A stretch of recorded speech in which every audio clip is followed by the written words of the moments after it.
Our next area is ethics for management accountant. We are going to study the IMA Statement of Ethical Professional Practice, an extremely important document, something that you need to know very well to answer many questions on your exam that will appear on MCQs as well as on the essay section. So CMA candidates essentially should memorize, that's what I am emphasizing on. You should memorize some specific elements of IMA Statement of Ethical Professional Practice. More specifically, you need to memorize these 4 standards. I will explain these as we go along: confidentiality, competence, credibility, and integrity.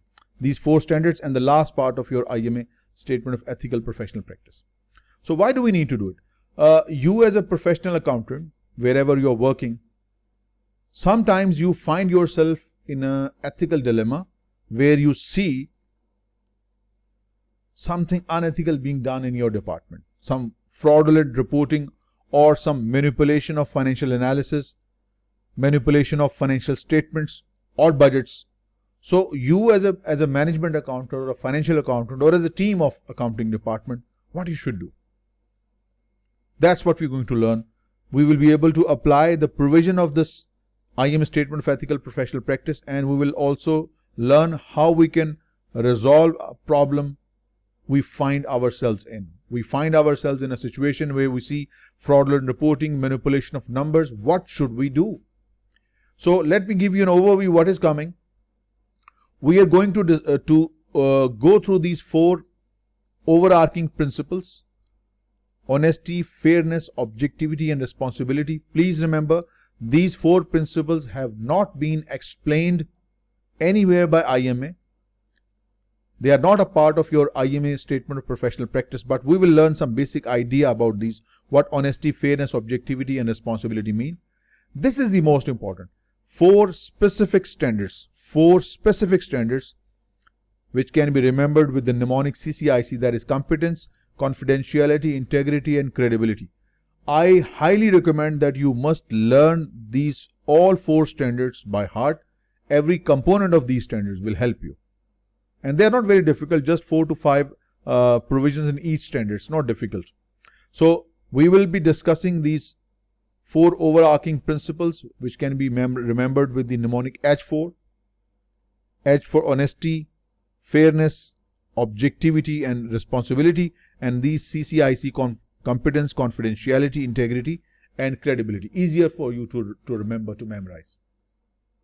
And then the final section of your IMA Professional Practice is the resolution of ethical conflict. You find yourself in trouble, what you will do? And you will see many CMA examination questions. They ask you the same thing, that you find yourself in an ethical dilemma where you see some fraud is taking place, some financial manipulation is being done. What you should do? The common question that you will be tested on, when you find something, whom should you report? You need to tell someone, but who you will tell to? If you do not find any solution of the problem, IMA also encourages the members to call this number, give the details, discuss the ethical issues with them, and the IMA counselor will help you decide what your action should be. Right? So this is important, quite an important area from exam point of view. You as a member of IMA, you must adhere to these 4 principles as well as these 4 standards. You must not do anything against these standards, and you must not forgive anyone who violates these standards in your department. This is an important point to learn. You are an IMA member. There are 3 categories of membership: student, professional, or academic member. Whichever category of membership you fall into, you will not do anything against the IMA standards, nor will you forgive anyone who violate these standards. You are working in a company. If anyone violates these standards in your department specifically, you will not forgive them. This is very important to learn. Management accountants, the members of IMA, they shall not commit acts against the statement. You won't do anything yourself, and nor will you forgive. Condone means forgive. You will not forgive such acts by others within their organizations. So you won't do anything yourself, nor will you let anyone do it, nor will you forgive anyone. So this is what we're going to study. We are going to study 4 overarching principles, 4 standards. We are going to discuss the final section of ethical resolution in detail. But before we do all this, let us discuss some very important aspect of ethics: conflict of interest. Conflict of interest. What is a conflict of interest? Conflict of interest is a conflict between your official responsibilities and your personal responsibility. This is how we define conflict. Let's say you are a doctor and you prescribe a medicine from a company X, and that company pays you a certain rishwa, a certain amount of commission on every item sold.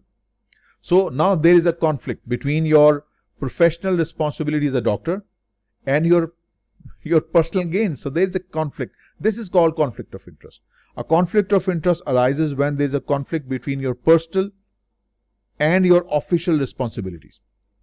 IMA statement says that you need to avoid any such conflicts which might be actual or which might be just apparent. So you need to avoid any conflict of interest. You need to look clean. You need to be really clean yourself. This is important. I would like to emphasize this. Actual and apparent. Actual means you are actually clean and neat, and you look clean and neat as well. So you not only have to be clean, you need to look clean as well. No one can point a question. No one can put a question mark on your integrity. You have to be clean and you have to look clean. That's what you call avoid the actual and apparent conflict of interest. Both. Look clean and be clean. So how, under what circumstances we might end up in having a conflict of interest? If you have investment in your supplier, you are CFO in a company, but at the same time you have made an investment or you have financial interest in the supplier of your company for which you are working. You have financial interest in the customers of your company of which you are CFO, or a distributor, or any other party. Clearly there is a conflict. You have your personal arrangements, financial interest with these entities. At the same time you are the CFO. So conflict between your official and your personal responsibilities, this is what you need to avoid. Or if you are the CFO, you will have access to some privileged information on financial statements, and you can use this information to maybe purchase the share of the company to make gains. You shouldn't do that. Using privileged information from your official position to benefit yourself or your relatives, this is something you need to avoid. So you need to avoid these conflicts of interest. Now, how to manage conflict of interest, how to avoid? There is some step-by-step approach. Let me explain these one by one. Conflicts of interest can be very damaging for the organization as well as for the individual. So what are the safeguards we may have against such conflicts of interest? So let us discuss some safeguards that we should use to prevent these conflicts of interest. The first of foremost is the code of conduct. You should have a written code of conduct that will specify what employees should or shouldn't do. So code of conduct can be our first defense.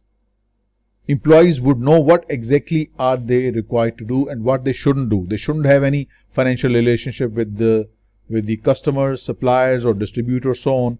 If there is any such relationship, any financial interest, it must be fully disclosed. Or if you are going to make such a relationship, let's say if I am the CFO and I want to invest in my supplier's company, I need to notify, I need to give prior notification of any such transaction that might result in conflict of interest. I must inform all the related parties, especially your company where you're working. You should tell the seniors involved. You should also let your suppliers be known that I am working in this company and I'm going to have financial interest to you. So everyone should know. It shouldn't be hidden. There must be full disclosure. If you have financial interest in your customer's company, suppliers or distributor, all parties should be notified. There must be some prior notification. So let things be known. Let there be nothing hidden, right? Or in the extreme circumstances, maybe your organization can prohibit any financial ties to any supplier. There is complete ban, like the company I was working for in Pakistan. There was a complete restriction that none of the employees in the company will engage in any stock trade, because I was working in the stock brokerage firm, right? So you can purchase the shares and keep it in your CDC account, but you are not allowed to trade in the shares. So you can prohibit financial ties to any customers, suppliers or distributors. Complete ban. No employee of a company will have any financial interaction with our related parties. And more than this, we can promote a strong ethical behavior in corporate action. Senior management can set an example by themselves by taking this initiative not to be involved in any arrangement where there's a conflict of interest.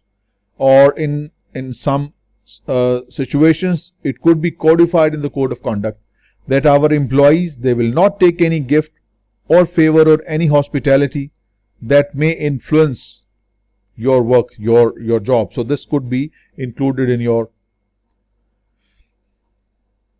code of conduct. This is a very good example here. Let me just first tell you what the whole story is. There is an auditor A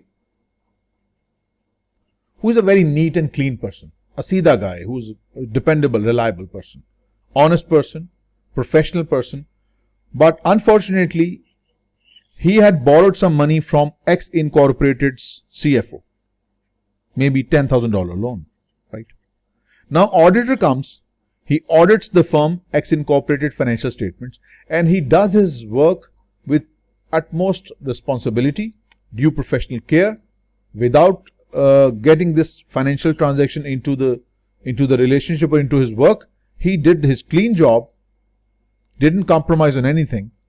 So he gave a clean report that everything is fine. The financial statements gave a true and fair view. Later on, it was known, it transpired that the financial statements were seriously misstated, and the auditor, since he had some financial involvement with the CF of the company, so the auditor was sent behind the bar because he was held responsible. That's what I was telling you.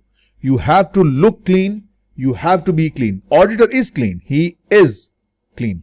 But he didn't appear to be clean. He was clean in reality, but he was not looking clean. There was a question mark on his integrity because he borrowed money from CFO or from this company, which means he was maybe deliberately not giving the right picture in his auditor's report.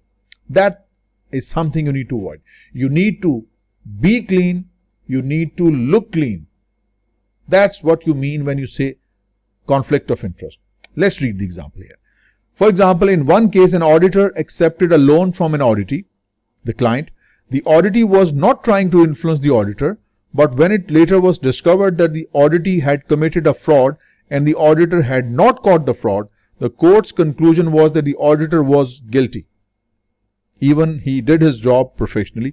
To have refused the favor would have kept the auditor out of prison, but once he accepted the favor, there was a perception, there was a question mark on auditor's integrity. That is something you need to avoid.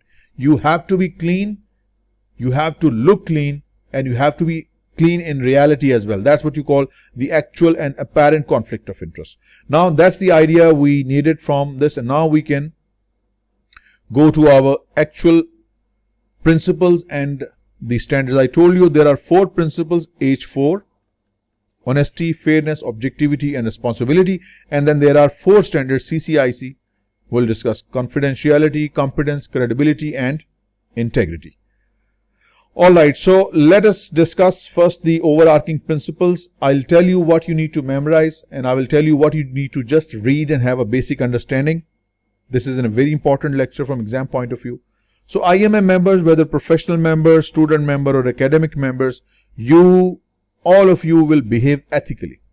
You must follow these 4 principles: honesty, fairness, objectivity and responsibility. Members shall act in accordance with these principles. They have not been specified or explained by IMA anywhere, but the words are so general, so self-explanatory. Everyone knows what honesty is. Everyone knows what is fairness. So IMA has not explained these principles, just these 4 words. So I have taken some relevant extract from Hawke's book. Hawke has given description of honesty, fairness and objectivity. You won't find these in your Glimes textbook. So just in order to have good understanding, so I will discuss some general meaning of these 4 principles. Let's see these one by one.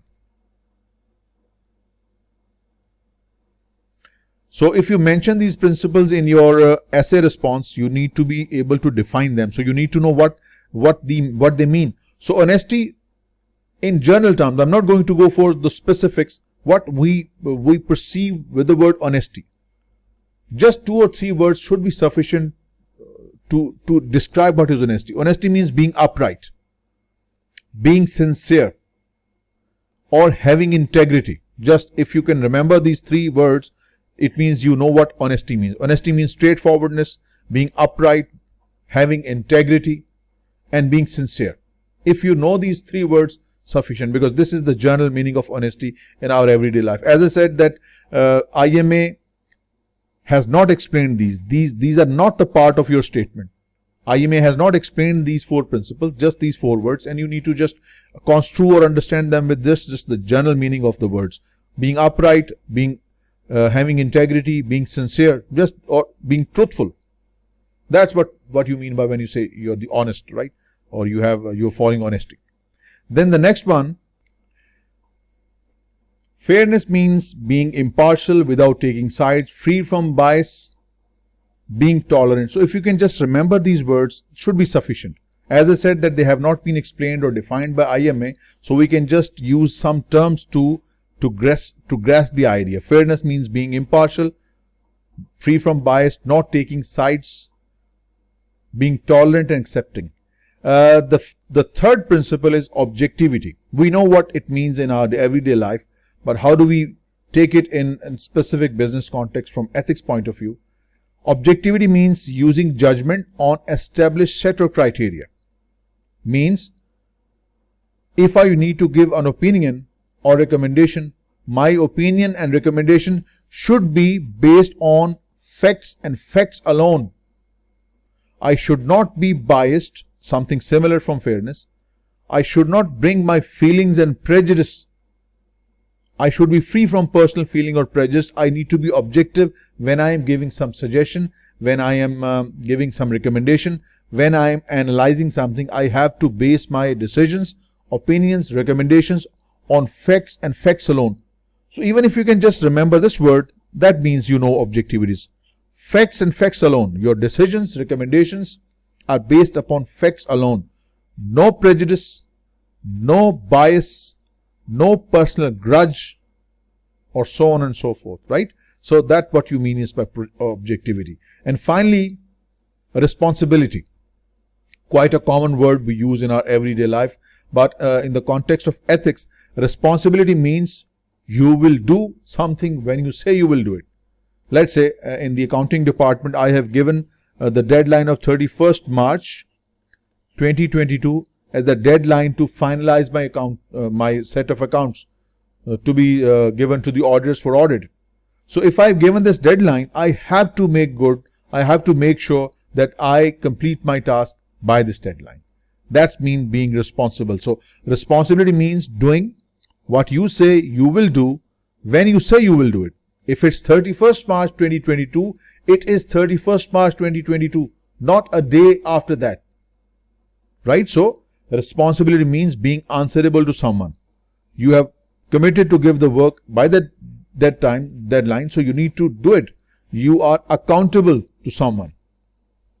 Right? So this is the fourth principle. So remember, honesty, fairness, objectivity, and responsibility. Just a few words that describe, that encapsulate these four principles should be sufficient.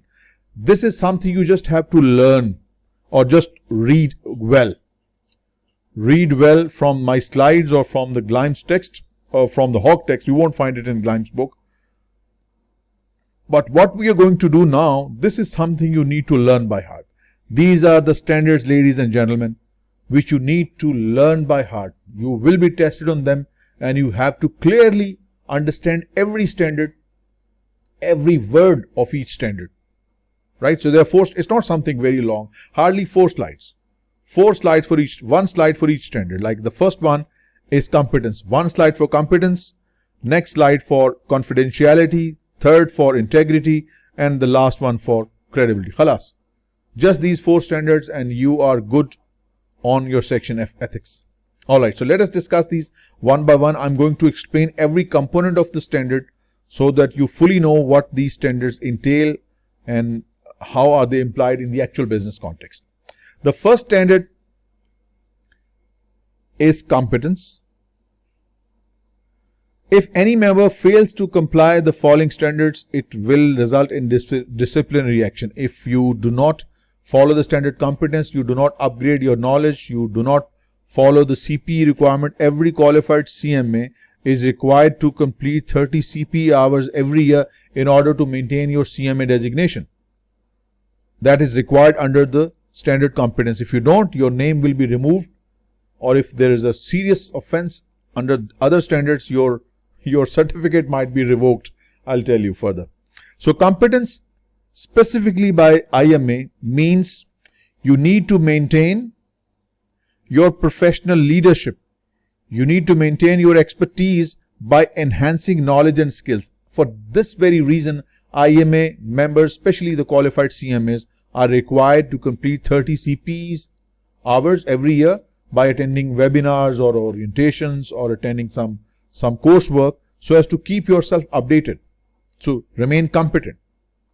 This is something you need to learn by heart, every word of it, every sentence. Second part of competence is that if you are a CMA, you need to perform your professional duties in accordance with the relevant laws. If you are in the US or Pakistan or India, in accordance with the regulations and in accordance with the technical standards.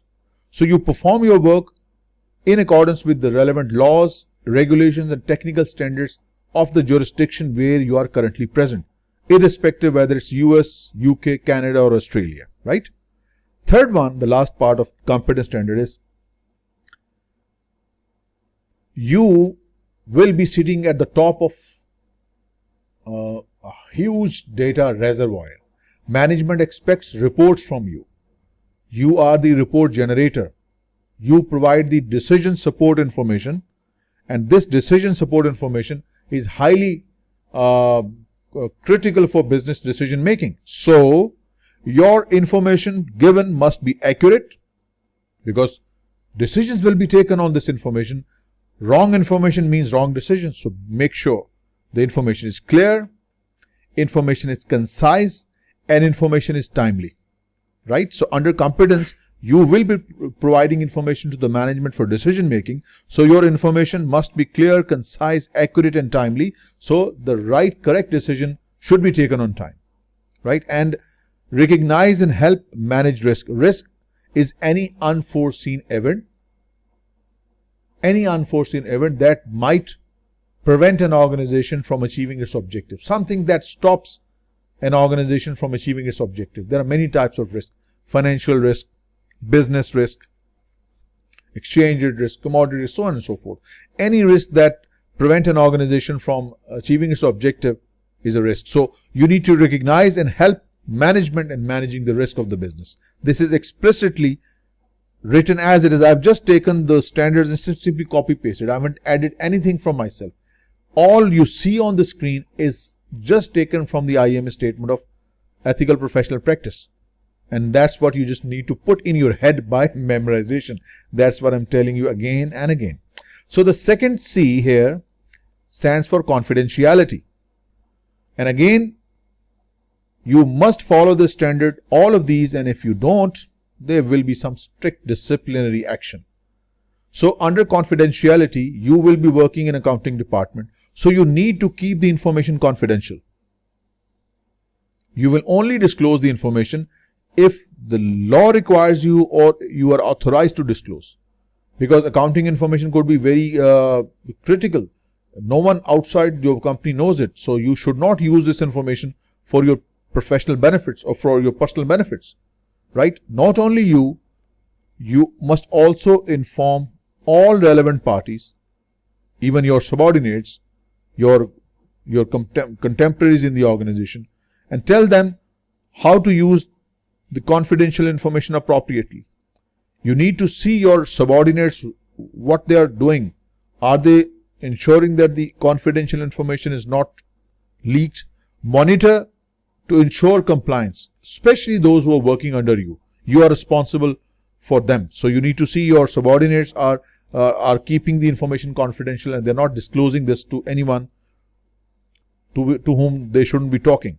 And lastly, you should refrain from using this confidential information for any unethical or illegal advantage. Let's say I am a CFO in a company and I know this year results are very good. The profit is going to hit $100 million mark. No one outside my company knows. If I use this information and tell my relatives, my wife, my brothers, my friends, then my company is going to see a high level of profits. So the share price will go up. Go and buy the shares of my company. Even I didn't take benefit for myself, but I helped those who are close to me, and this is not right. This is unethical. And in the US, this is illegal because this is called insider trading. It's a very serious offense. It could result in very heavy fines and imprisonment up to 20 years. So make sure you don't do anything like that. Insider trading. This is called insider dealing. Very serious offense. So you should refrain from using confidential information for any unethical or illegal advantage. Otherwise, there could be, if IMA comes to know that you are a CFO and you use confidential information for personal advantage, surely your CMA certificate will be revoked and your name will be removed from the IMA's register. For that, someone will have to inform IMA about your action. The third one is from this mnemonic I, integrity. And again, you have to follow the standard, otherwise there is going to be some serious action by the IMA. Integrity. This is what we have discussed earlier. You have to be clean, you have to look clean, right? Mitigate actual and apparent conflicts of interest. Actual and potential conflicts of interest. So mitigate actual conflict of interest, look clean, be clean. Regularly communicate with the business associates, customers, suppliers, distributors to avoid apparent conflicts of interest. Advise all parties of any potential conflict of interest. Again, you need to be clean, you need to look clean. That's what you mean by integrity, right? This is the first part of the standard integrity. Second says, refrain from engaging in any conduct that would prejudice carrying out your duties ethically. Like for example, let's say if you are the auditor in a company, internal auditor, right? And you regularly audit finance department, marketing, warehouse. So you should not be friendly with the department's heads. Maintain a professional relationship, but do not be over friendly. This would appear that you are not being objective in your work. So refrain from engaging in any conduct that would prejudice carrying out your duties ethically. If you're too friendly with the CFO or with the manager of warehouse, clearly it might affect your work, right? So refrain from having such relationship that might put a question mark on your integrity. You need to be clean. You need to look clean. That's what integrity is all about. Then abstain from engaging in or supporting any activity that might discredit the profession. Anything that might be bad for CMA, for IMA, you should abstain. Like for example, you set up a business trading in the stock market and you use confidential information obtained from different sources to take positions, right? This is clearly unethical. Also, it is punishable under the law, insider trading. So engaging in any activity that might discredit the profession, you should not do anything like that. That comes under integrity. And finally, the last part of the integrity standard says, contribute to the positive ethical culture. You need to contribute from yourself in the positive ethical culture of the organization where you're working. And if there is a conflict, if there is a personal advantage, you must uphold the profession and keep your personal interest at the second priority. Profession comes first. IMA comes first. Even if you won't agree to it, place integrity of the profession above your personal interest. right? This is specifically required by the standard integrity. Then the last one is credibility. Again, if you do not follow, there will be some strict disciplinary action. Credibility, the last one. You need to learn all these 4 standards. The first part of credibility says that you need to communicate information fairly and objectively. Fairly means without any bias. Objectively means decisions, recommendation, analysis based upon facts and facts alone. No personal bias, no personal prejudice, just facts. Right? Next. Provide all relevant information that is helpful for the user's understanding and that will help the users to take right decisions. So your reports, your analysis, your recommendations should include all the information, all the relevant information that will help the users to take the right decision, so they are not misguided, right? If there is any delay in your information, if there is any deficiency, timeliness, any error of problem of processing, any problem of internal controls, you need to report. You need to report any delay, any deficiency, issue of timeliness, processing, or any problem in the system of internal controls. Those who have done part 1, you would know system of internal control is a system of check and balance that runs the business in an organized and controlled way, in conformance with the organization's policies and or applicable laws. If you find any deficiency, weakness in system of internal controls, risk management, governance, timeliness, delays in information, you need to report it to the relevant authorities or relevant management level. And lastly, a very important point, if you have a certain limitations professionally, like for example, for me, I can say for sure, I have no expertise in tax, and I should not feel ashamed to say that I have no expertise in tax. Yes, I don't know taxes. I have studied in my CA and ACCA, but I haven't practiced taxes. No, I don't know the tax laws now. So this is not in my capacity.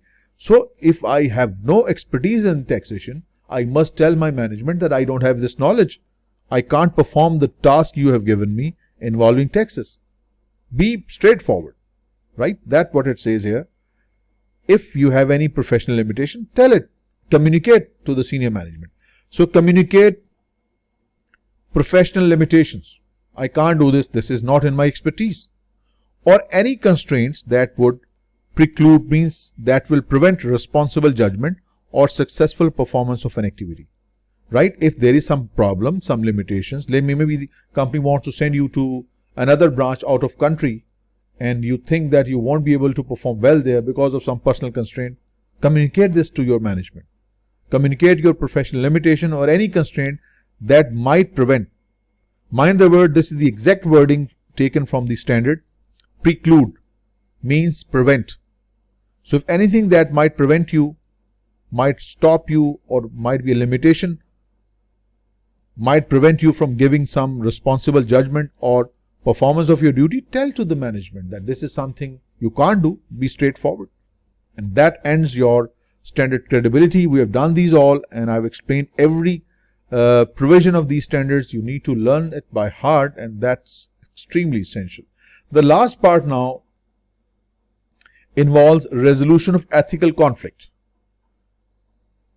Resolution of ethical conflict means that you find yourself in a situation where you're unable to decide what you should do. So this last part of the IMS Statement of Ethical Professional Practice is a guide that will explain how you can manage a conflict of interest or a situation where you are in a dilemma, not able to decide what you should do. So let us read these one by one, every component of it. Let me take the highlighter first.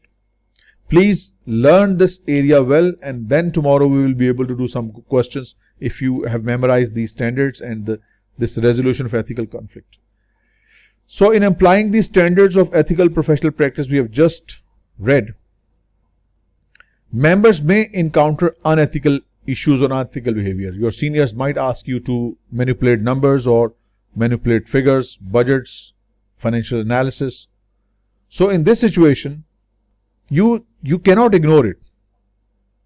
You can't ignore if something is unethical and you're being asked to do something unethical. You can't ignore. Rather, you should seek to resolve this issue. So this statement will help you a step-by-step approach what you should do. So in determining which steps to follow, you need to see that, let's say my CFO says overstate the inventory by $10 million. We will see. This is clearly unethical, right? If I take a stand, I can't ignore it, of course. I need to take some action to resolve this issue. If I stand my ground and I refuse, there will be some retaliation. My CFO might kick me out, right? So if you are going to take a stand, you should consider all risks involved, whether protection exists against retaliation. What if your CFO retaliates? You might lose your job. So you need to consider this as well. You need to consider this as well, that what if you are laid off?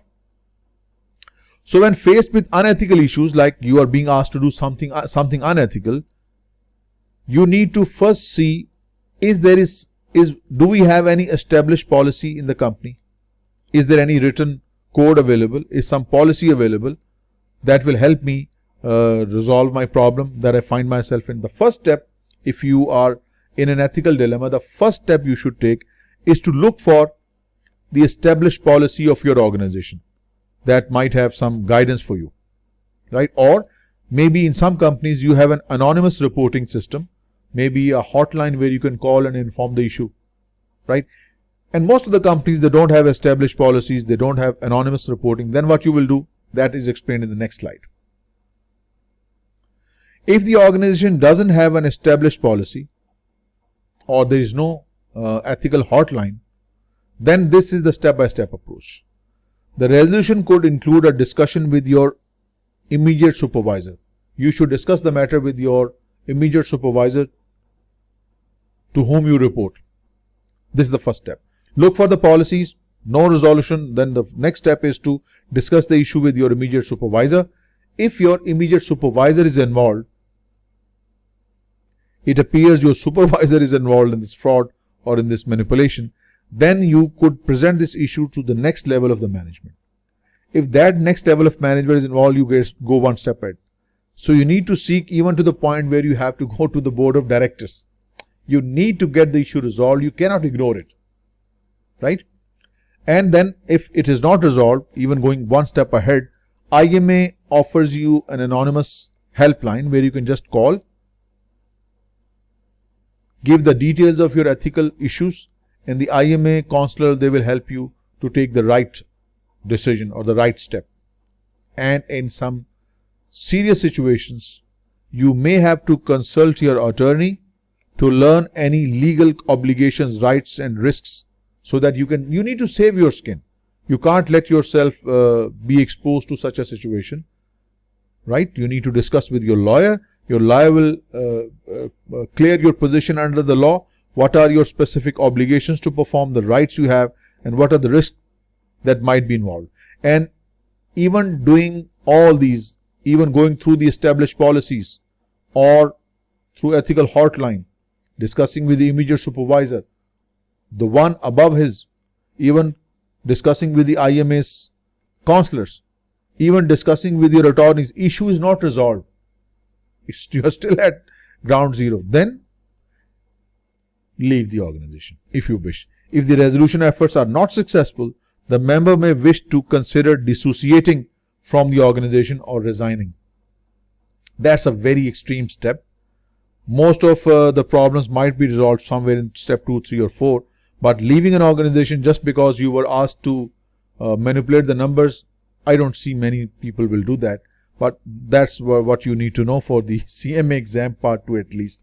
Follow the resolution step-by-step approach that is given here. I'm telling you again and again, CCIC, these 4 standards must be learned by heart, every single line, every single word. And these 2 slides also. I will share these slides in the group just after the class. So make sure you do them well.